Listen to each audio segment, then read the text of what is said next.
Great Monday morning. Happy Memorial Day 2021. To God be the glory for the last day of May of this year. He has been so faithful to us, and we're going, Lord willing, into the 6th month tomorrow.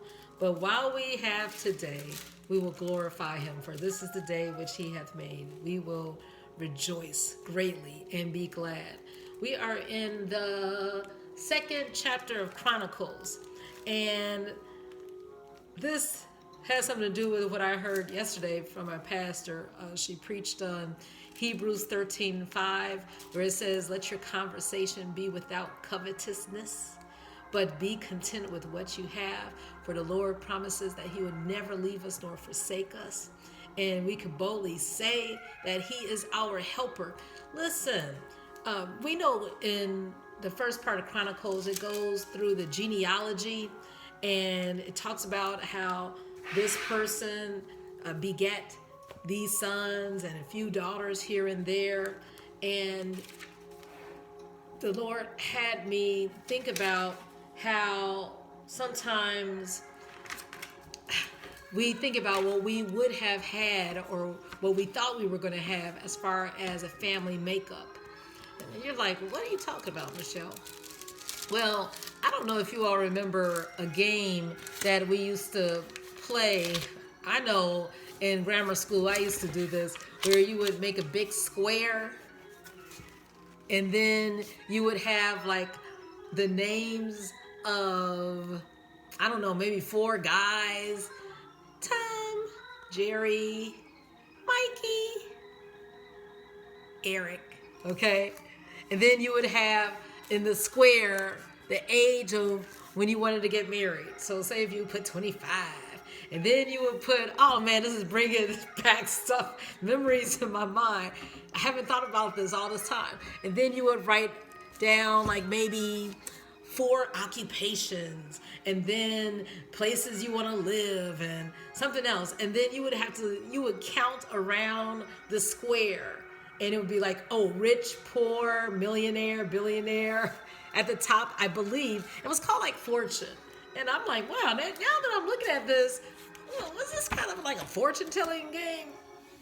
I was playing in 5th grade or 6th grade. Well, anyway, we might have received something that we did not anticipate. Maybe we wanted to have 5 children, and we only had 2. Or maybe we wanted 3 girls and we wound up with 3 boys. Or maybe we didn't want kids at all, and then we wound up with, I don't know, 6. I don't know. But the point is that the Lord can give us that contentment. He can fill that void. He can give us that completion where we are not satisfied. Because in verse 32 of 1 Chronicles 2, it says, and the sons of Jether, the brother of Shemaiah, Jether, and Jonathan, and Jether died without children. Maybe the Lord chose you to not have children, and you're like, that's so unfair. I would be the best father or the best mother. Oh, but we have to trust God. In thee, oh Lord, do we put our trust. We will not put you to shame, and you will not put us to shame. And in verse 34, it says, Now Sheshan had no sons.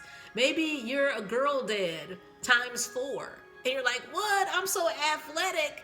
I know someone who football, and he's all pro and all that. But the Lord saw fit to give him 4 or 5 daughters, and he couldn't understand it. And he kept on, trying for that son. Listen, God's ways are higher than our ways. His thoughts are higher than our thoughts. We got to trust him with all our heart, even though it's a head scratcher sometimes. You're like, what is this?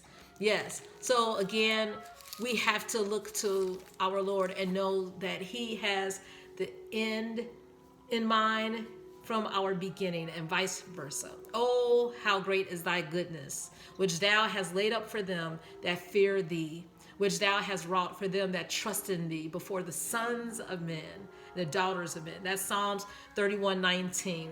Yes, oh Lord, love the Lord. everybody, his saints. For the Lord preserveth his faithful. He wants us to be diligent and do his will, no matter what our family makeup is, no matter if life has turned out the way we planned or not. He still plentifully rewardeth the proud doer. Be of good courage, and he shall strengthen your heart. All ye that hope in him. We don't hope in that job. We don't hope in that child. We don't hope in that marriage, because all of that can be taken away in an instant. But we hope in the living God. He never, ever ceases to be faithful to us day after day. Like I said, this is Memorial Day. There are some people who are not with us. And when our heart is overwhelmed with grief, we ask the Lord, just as David had to ask, lead us to the rock, which is higher than ourselves. That's in Psalm 61:2. For thou hast heard my vows. Thou hast given me the heritage that was what was present from before. Yes, my family. Yes. Now they gave me something. You allow them to be a vessel. They were the ones who were the conduit of your spirit, of those that fear thy name. So now, because we are still living, we will sing praise unto our Lord. We will bless his name forever, even though times are hard and we don't understand it. God will stabilize us, and he will preserve us from this time forth and even forevermore. Psalms 121:8. Have a wonderful day commemorating those that are in your heart, and know God is with you. He'll never forsake or leave you.